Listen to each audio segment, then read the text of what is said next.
के लिए हमारे लिए आर्डर्स दिए हैं, कल ही दिए हैं। सो हमारे जो ज्ञान है उस ज्ञान को आपके सामने प्रस्तुत करने के लिए आई हूँ। इसमें गलतियां हो तो माफ करने की कोशिश कीजिए।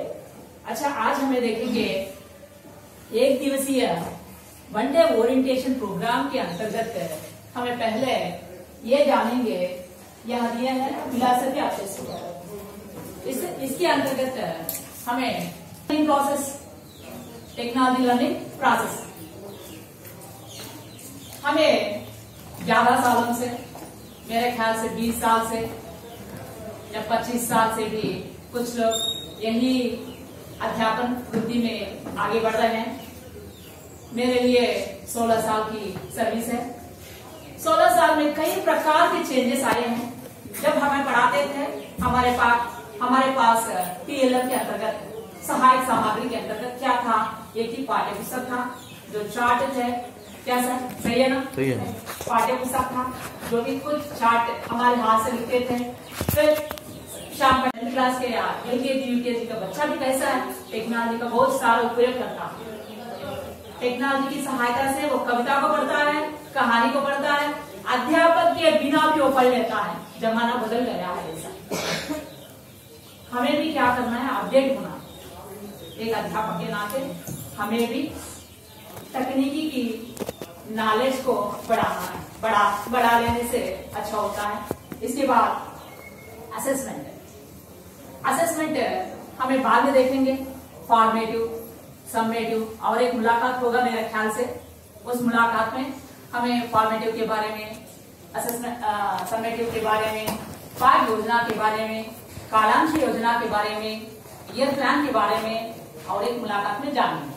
अब देखेंगे सिर्फ हमें अगर समय हो तो मैं दोपहर को उसके बारे में चर्चा करने वाली हूँ। पहले हम ये जानेंगे पाठ्य पुस्तक का उद्देश्य क्या होता है। पाठ्य पुस्तक का उद्देश्य कैसा होता है, किसके अनुसार पाठ्य पुस्तक को बनाते हैं, किसकी अनुमति लेकर बनाते हैं। यहाँ आजकल के किसी भी प्रकार के पेपर देख लो, आप पेपर देखो या टीवी चैनल भी देख लो, NEP జాతీయ నూతన జాతీయ విద్యా విధానం 2020 ఏంది నూతన జాతీయ విద్యా విధానం 2020 అన్నారు। ఏమది? सो 2020 के अंतर्गत यहाँ NEP के अंतर्गत ये पाठ्य पुस्तक बना है या नहीं बना है। लैपटॉप देते हैं, लैपटॉप में वो होमवर्क कर लेता है, पाठ सुनता है, चले जाता है। यशपाल कमेटी का उद्देश्य यही होता है। अब देखेंगे NEP 2020। NEP 2020 क्या करता है, एक बार देखेंगे। एजुकेशन देता है। NEP के अनुसार एजुकेशन देना है, शिक्षा देना है। NEP के अनुसार हमें शिक्षा देना है। किस प्रकार की शिक्षा देना है? NEP के अनुसार हमें छात्रों को, बच्चों को एजुकेशन देना है। किस प्रकार का एजुकेशन देना है? क्वालिटी एजुकेशन देना है, गुणात्मक शिक्षा देना है। गुणात्मक शिक्षा देना। क्या पहले हमें नहीं देते थे, लेकिन अभी क्वालिटी चाहिए। स्टार्टिंग में మనం వేసుకునే బట్టలకి ఇప్పటికి లాట్ ఆఫ్ చేంజ్। క్వాలిటీ ప్రతి దాంట్లో క్వాలిటీ చూస్తున్నాం। ఓకే, ఏమన్నా బట్టలు కొనేటప్పుడు కూడా ఇలా కాకి ఇది క్వాలిటీ లేదని, ఏదో నోట్బుక్ కొనేటప్పుడు చూడండి మనం ఏమంటాం, गुणात्मक शिक्षा में किसकी जिम्मेदारी है? गुणात्मक शिक्षा में किसकी जिम्मेदारी है? सरकार की, पाठशाला की, अध्यापकों की, परिवार की, समाज की। किसकी जिम्मेदारी होनी चाहिए, किसकी रिस्पॉन्सिबिलिटी है? बनाते समय पहले बहुत इंपॉर्टेंट ये होता है, मुख चित्र कैसा होना चाहिए? आकर्षित होना चाहिए, रंगीला होना चाहिए, शाइन नहीं होना चाहिए। हमें मेट्रोलॉजी में पढ़ चुके हैं, भाषा शिक्षण में पढ़ चुके हैं। क्या पढ़ चुके हैं? जो पाठ्य पुस्तक का कवर पेज कैसा होना चाहिए? सबको आकर्षित होना चाहिए, रंगीला होना चाहिए, बच्चे की ध्यान पाठ्य पुस्तक की ओर आकर्षित होना चाहिए। ये बात तो सही है। जब अभी बच्चे पाठशाला में आए हैं, जब उनको किताब देने पर वो देख रहे हैं, अजीब सा देख रहे हैं, इदेंदी मैडम, इदेंदी मैडम డాన్స్ చేస్తున్నారు, నాకు వచ్చింది క్వశ్చన్ పిలవాలి। సో అట్రాక్ట్ అయ్యారు మన ముక్కు పట్ల। ఇంకా లోపల ఎట్లా అట్రాక్ట్ అవుతారా? మన లోపలికి వెళ్తే తెలుస్తుంది। अच्छा, अब देखेंगे ఇదందరికీ మీకు అందరికీ తెలిసిన విషయమే. ఇదేమై ఉండొచ్చు? కొండపల్లి బొమ్మ. ఓకే, ఇంకా దీని గురించి మీకు ఏమైనా అవగాహన? గొప్ప వాళ్ళు కూర్చోన్నారు ఇక్కడ, నాకు తెలుసు ఆ విషయం. చాలా మంది గొప్ప గొప్ప టీచర్లు కూర్చొని ఉన్నారు. కొండపల్లి బొమ్మలు. సో కొండపల్లి బొమ్మల గురించి మనకి ఏమైనా తెలుసా? ఎక్కడ ఉంది కొండపల్లి? 6th లహర్. అది ఇంకా మారలే.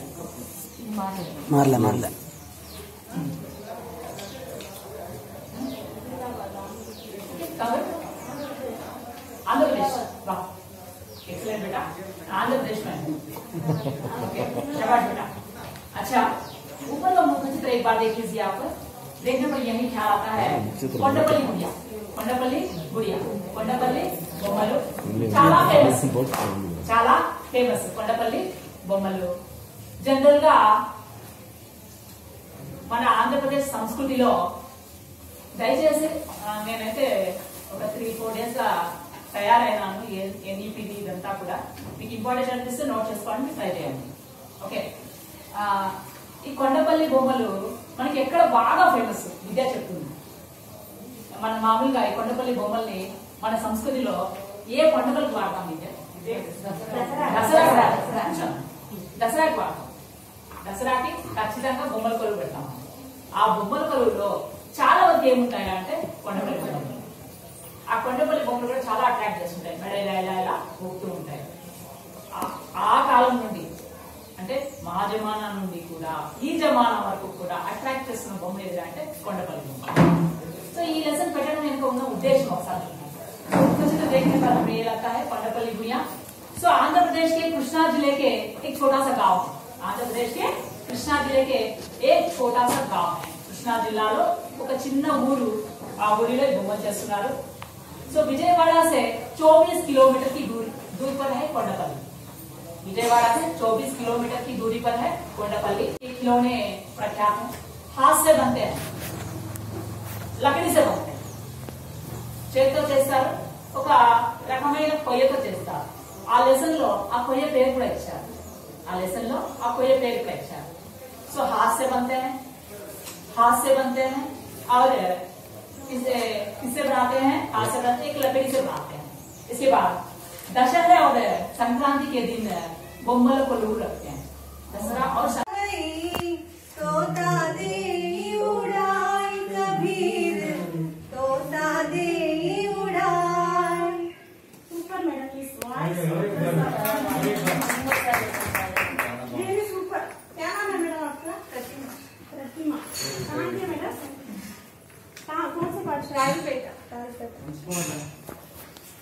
तुलसी मीठे वचन ते सुख उपजत चाहुओ, बसीकरण एक मंत्र है परिहर वचन कठोर. तुलसी परिहर वचन कठोर.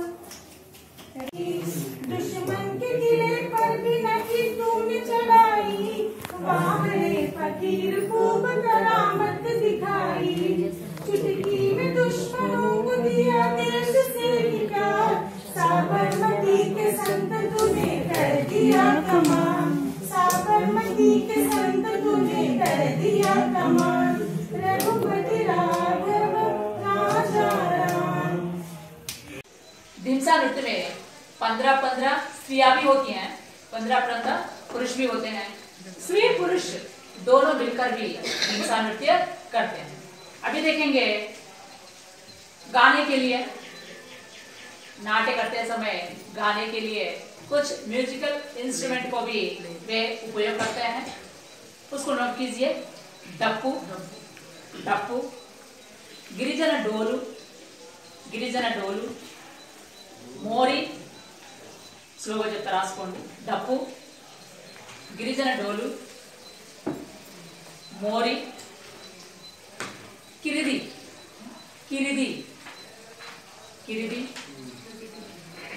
తుడుము. ఈ తుడుము అనే వాడు మాత్రం టెక్స్ట్ బుక్ లో ఇచ్చాడు. తుడుము, జోడు బొమ్మలు,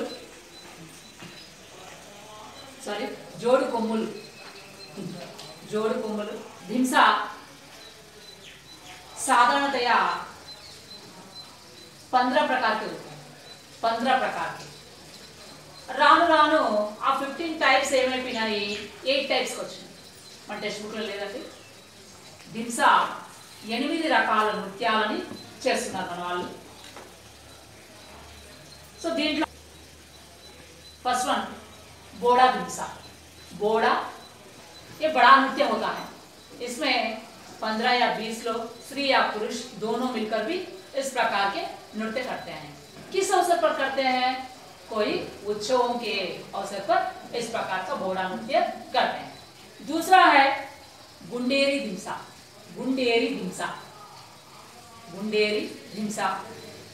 हमारा टेक्स्ट बुक में नहीं है ज्यादा जानकारी बच्चों को देने के लिए आपको उपयोग होगा मेरे ख्याल से गुंडेरी धिंसा ये गुंडेरी धिंसा कैसा होता है पक्षी नृत्य होता है पक्षी जिस प्रकार अपने विंग को हिलाता है उसी प्रकार यहाँ भी ये नृत्य करने वाले स्त्री या पुरुष पक्षी जैसा डांस करते हुए इस प्रकार के नृत्य को करते हैं इसको क्या बोलते हैं गुंडेरी धिंसा ये पक्षी या पुरुष भी मिलते हैं స్త్రీలే ఆడాలని రూల్ లేదు పురుషులే ఆడాలని రూల్ లేదు ఎవరైనా కూడా కలిసి కూడా ఆడొచ్చు ये गोटाबेटी धिंसा के अंतर्गत क्या करते हैं झुकते हैं सामने झुकते हैं फिर पीछे जाते हैं फिर सामने झुकते हैं फिर पीछे जाते हैं మామూలుగా ఇట్లా వంగి లేసినప్పుడు ఏదో ఏరుకుంటా అన్నట్లు అనిపిస్తుంది సో ఆ ఏరుకోవడాన్ని అది ఏం ఏరుకున్నట్లు రాళ్ళు ఏరుకున్నట్లు సో రాళ్ళని ఏరే ఒక నృత్యం అది गोटाबेटी धिंसा इसके बाद नोटिस लीव्स पत्ते होते हैं ना पत्तों को तोड़ने जैसा होता है ఆకుల్ని సేకరించే దృశ్యం లాగా ఈ నృత్యాన్ని చేస్తారు సో पत्तों को इकट्ठा करते हैं पोतर तोला धिंसा में पत्तियों को इकट्ठा करते हुए एक प्रकार का नृत्य करते हैं ही नाट्य करते हैं नाट्यकारी धिंसा दीपावली के दिन ही नृत्य करते हैं इसके बाद कुंडा धिंसा कुंडा मामूला ने कुंडा धिंसा एक कुंडा धिंसा साधारणतया आदिवासी के नृत्य कैसे होते हैं इनके जो हाथ होते हैं सभी लोग हाथ पीछे पीछे डालकर नृत्य करते जाते हैं यहाँ सातवां है कुंडा धिंसा में ये क्या करते हैं భుజాలతోనే ఇలా తోసుకుంటూ నృత్యం చేసుకుంటూ పోతారు ఓకే భుజాలతోనే తోసుకుంటూ నృత్యం చేస్తారు कुंडा धिंसा अंటున్నారు कुंडा धिंसा इसके बाद छाया धिंसा फर्स्ट चाने छाया धिंसा